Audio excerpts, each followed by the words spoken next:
Okay, good morning. Welcome to our Elevated Garden channel. I'm Chris, this is Carrie. I'm Carrie. And today we have a job to do, which it'll be interesting, but I'm not too excited about it. I know, we're both like, wah, wah, wah. So we've been experimenting with these steel raised bed gardens.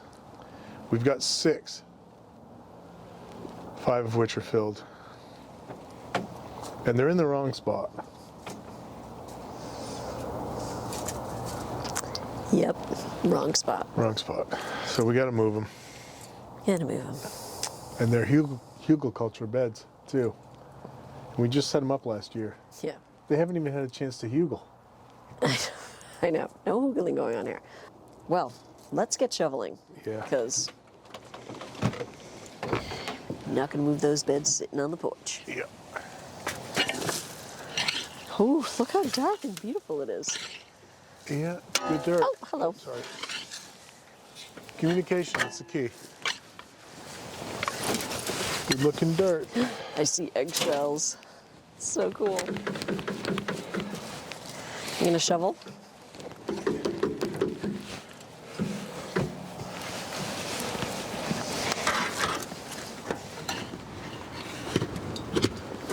The weather in Maine today is sunny, northwest winds 10 to 20 miles an hour.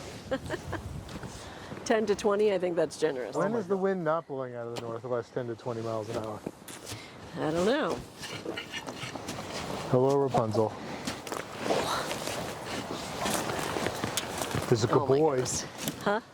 I'm talking to Rapunzel. He's watching me. He's hoping I'll dig up a worm. Yes. And then I'll give it to him and he'll give it to one of his ladies. Because it's spring and it's the time of year when you give worms to ladies. So what I want to show is this Hugelkultur base. It's just logs. Look at that. And there's leaf litter and soil that's settled down in there. And you can see the log under there too. And then in that one, we've got some blocks of wood. That's the way we're going to do it. Is Hugelkultur. It's cheap. You know, this wood's not. It's red pine. So bury it and let it rot and let it grow mycelium and worms and bugs and stuff. Unfortunately, they've only had 1 year to hugel. Mm-hmm. You're not going to give me a Scrabble challenge on the use of that word? No. They have only had a year of setting, but there's still an impressive amount of stuff going on and decomposing. I've found a little bit of, you can see this fungus some growing. fungus. There's a little bit of fungus on them. Yeah. Yeah, it's happening. Just needed 5 years instead of 1. We're not going to move them again. We're not moving them again. All right. Want to pick up this? Yeah.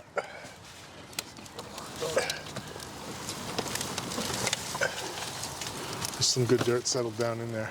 Yeah, it looks pretty stark against that clay soil.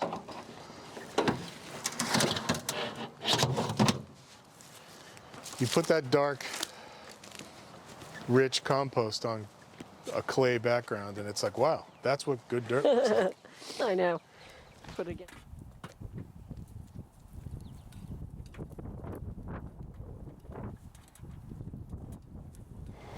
I just got the wood out of that bed. It does look good. There's some good stuff in there. That is awesome Hugelkultur. You can see this is so dark, this woody stuff. It's already breaking down after 1 year. It's black. Yeah, we used to burn that. And it is wet, which is really nice. And then you can see our clay earth. So we were on the right path. It's too bad we had to move them. That's okay. We're just going to put all this stuff back in the bed. I know.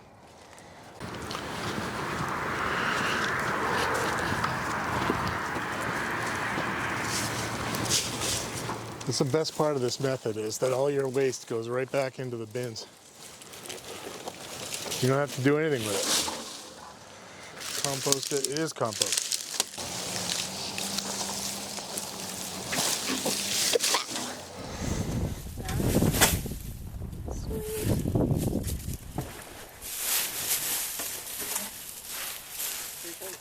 Yeah. Oh, geez.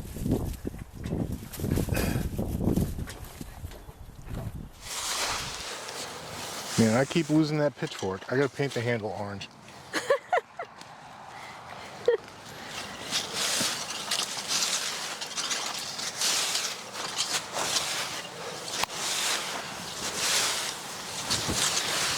Settle and start decomposition.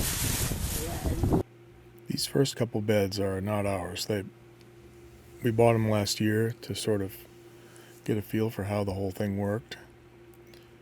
And we got some good footage over taking them down and setting them up again, so we're going to show that.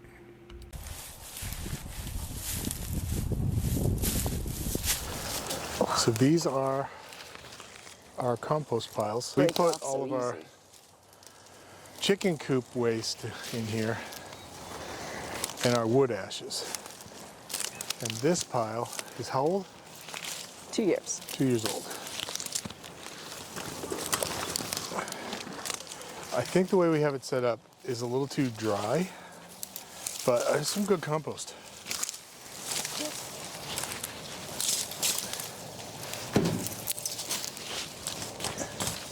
So we'll put a layer of this down, and then we have recaptured the same stuff. There was a layer of it in the prior beds, but we just took apart. So we're going to put that layer on top of this layer, and then we'll put our best dirt, soil.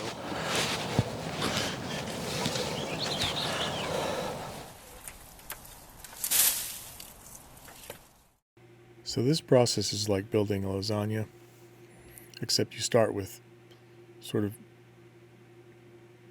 economical, woody, organic materials for the base, hopefully free.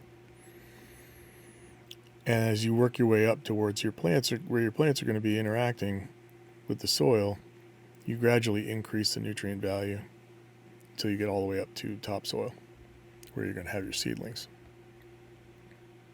The upfront investment is a little bit harsh, but after that part, it's pretty much perfect for old folks like us. Mm-hmm. Okay, what next? Want to do another one? But I'll tell you what it's better than. Crawling around on my hands and knees in July and weeding. So this next one's another trial bed that we bought last year. And we came prepared. We have chicken coop, 2 big compost piles. We had a couple of years to think about it, so we've been gathering leaves and logs and things for the better part of 2 years. So we had, a plan. We had a good amount of material, but we also knew that we were going to be putting in, at least a dozen more beds that we were going to make, and they were going to be much bigger. We're already getting the feeling that we're kind of in trouble in terms of what we're going to need to fill all these beds. So this is a good way. If you just have a couple to do, this works out. But if you want to do a bunch of them or some big ones, it starts to get to be a challenge.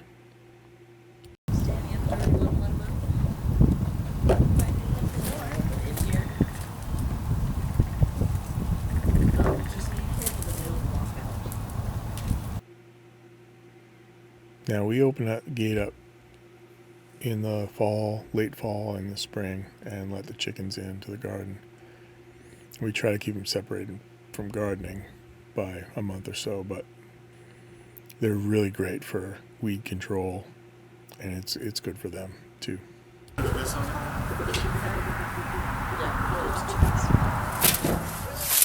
Where'd you get that? These are cuttings from my perennial garden last fall. So at this point, we're starting to look around the yard for things. And we used a lot of leaves in these early beds, and those layers settle a lot. So I wish we had used leaves, but thinner layers, and had some more leaves when we got to the much bigger beds later on, because by that time we were out.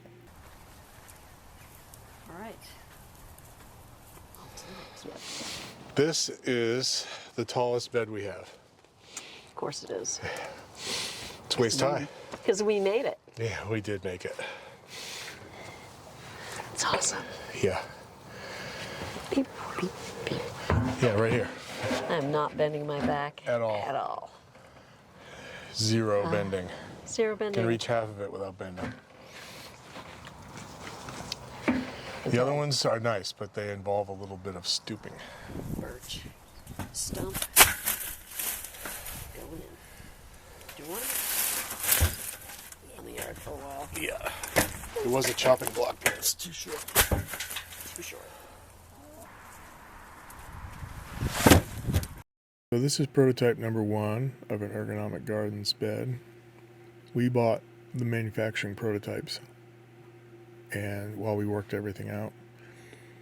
And we are now running out of material, so we're starting to panic because we have a bunch more beds to put in. What a game changer.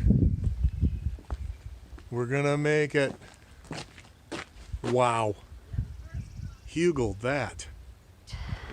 I'm putting a tarp in the wheelbarrow and then putting the wood chips in so that when I get over to the garden, I can just pick the tarp up and dump it in. We'll see how that works. We got these from a local arborist, which I think is the way to go. Find somebody who needs to get rid of their wood chips. They have a hard time getting rid of them.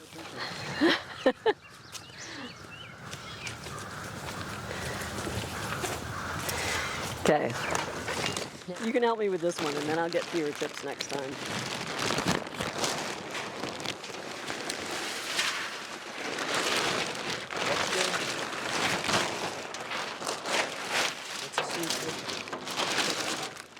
Load 1.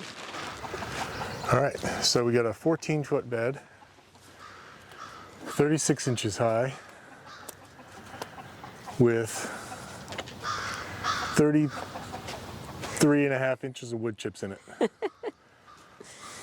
And it wasn't, once it was both of us going, Went fast. Ow. it went fast. Like we could probably do that in under an hour. There it is. There it is. But we filled this 14-foot by about 34-inch wide, 36-inch wide today. Yeah, it went really quick once it was both of us. Went Two really- people lifting the tarp is key. 2 people lifting the tarp is key. The wood chips are like up to here. And then we put Some grass clippings Yeah. and leaves and chicken compost. And this is our Hugelkultur dirt. But we're going to get some more dirt tomorrow and really mound this up. Because this is going to be our strawberry asparagus bed. And those are perennials. So we really don't want settling. So let's see all the things we've done wrong. So we filled a bed and we're going to plant in it the same day or the next day. The next day. That's wrong. You should really set, Well- we should really have done this in the fall and let it Settle. settle and equilibrate and Get its biome going. get its biome going and then plant it in the spring. But that's not what we did because we don't have that kind of flexibility. Yeah. We also ordered strawberries and asparagus, which have been here for quite some time. Because they sent them when we should plant them. Because they sent them one, yeah. We didn't have our beds ready yet. But we didn't have these beds made.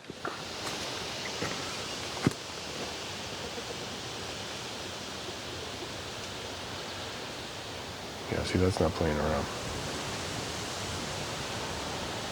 See? 110. Down 6 inches.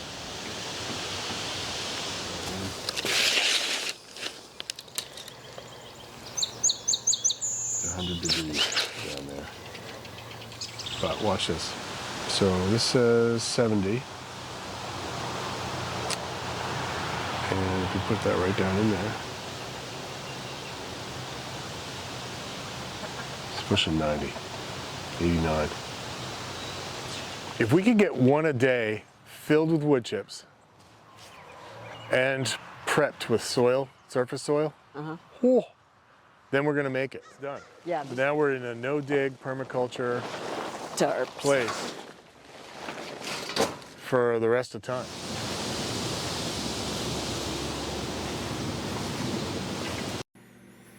So now we got a process. and we can move pretty quickly and efficiently. And we had a couple of arborists we connected with, and they were more than thrilled to keep dumping wood chips in our yard. So we had plenty of material. We used probably too much of the higher value material, so the woody layers in the first few beds were not very much, and the middle layers were too thick. So we ended up having to spread that a little thin, the leaves and the grass clippings and things. And once the beds cooled down, pretty much everything responded really well to the wood chips as a substrate and sent their roots right down kind of enthusiastically right in there. Except for actually this bed right here is carrots, beets, and parsnips. And my sense is that the carrots, we haven't pulled them yet, but the carrots kind of stopped at the wood chip layer. So there we got a lot of 3 and 4 inch carrots, I think, but we'll see. But this is what got us through it, got us to the end. Okay, last one, baby. You and me, we're gonna do it. Last one. Can't believe it. What are we putting in here? What are we gonna put in this one? We're definitely, there will definitely be some artichokes in here. Yeah. I don't know, we've got to look through what we have left in the greenhouse. There's chili peppers. Yeah. We got to do the tomatoes first. Celery. Yeah, tomatoes Celery. are going in the big, long ones because although the Romas are determinate, they still need some support because the tomatoes can get quite heavy and bring them over. We're lucky. So, right. We're lucky to get a We can full make up all harvest. this time we lost. Look at that. That's beautiful. We should have done every one of them this way. We did do everyone this way. I know, but this one's crowned up the most of all of them to counteract the settling. Look at that. That's a beautiful bed. We're done. Oh my. Can't believe it. Well, and it's good to have that done since it's 80 today. Yeah. This is an onion bed this year, but next year it's probably going to be tomatoes. So here's our volunteer lettuce, which we've been hammering on for salads. And our volunteer radishes, which we got to eat before they get woody. This is greenhouse lettuce that we planted. We've been hammering on that. And then this is sown lettuce. And our volunteer mustard and our volunteer onions. This bed was Jerusalem artichokes, and I had put the squash volunteers in here. The Jerusalem artichokes are going to get race overhead, so I think it's going to work out for this year. Then we've got some garlic, which is suffering in the heat, and then back that way, at the end of the tunnel, just carry on our porch. We have our pole beans, which are starting to bounce back from the shock of being put out. And we succession sowed some new ones. So we'll be okay with pole beans. Herbs, starting to gather some steam. They are. More herbs. Squash critter that will be moved. Yeah, we right got to move before it. the rain. 1, 2, 3, 4, 5, 6, 7, 8, 16, 17, 18, 19. What? 15, 16, 17, 18, 19. 19. 19 beds we put in this year. Should we plant right now or should we wait till the cooler part of the day? Yeah. We could lay out the corn. That should only take about 3 days. Yep. Talk about how big are the blocks going to be for the corn? Are we doing 4-foot squares? 3-foot squares? Yeah. You want to look at it? Let's look at it. Let everybody go watch Netflix or something while we figure this out. We will tune you back in once we go through our processes.